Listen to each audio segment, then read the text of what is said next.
Hello guys, this is Advocate Siddharth Jain of Lexis and Company. Today we will discuss about a Supreme Court judgment on sale deed executed without payment of price is void and has no legal effect.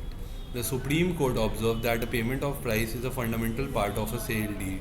If a sale deed in regards of an unflinching property is executed without the payment of price and in the even that it doesn't accommodate the payment of price at some day in the future, it's anything but a deal all according to law.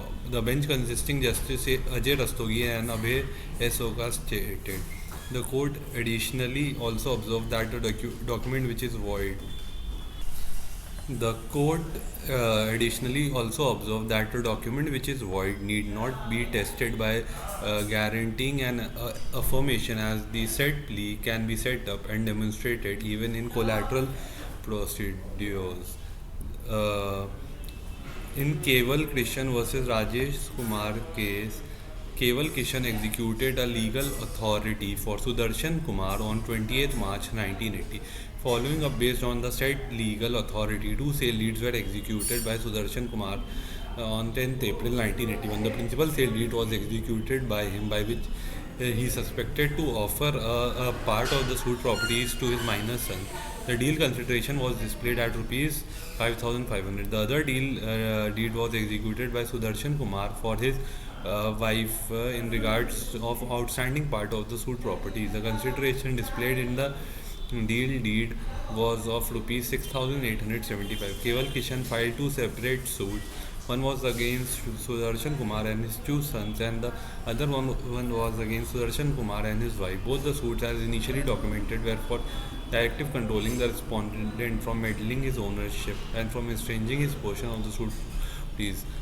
The court's decision was the trial court excused the suits filed by Kishan and request the district court partly announced the suit. The High Court held that the suit for demonstrating the invalidity of the sale deeds were banished by constraint, as the said plea was behind schedule joined on 23rd November 1985.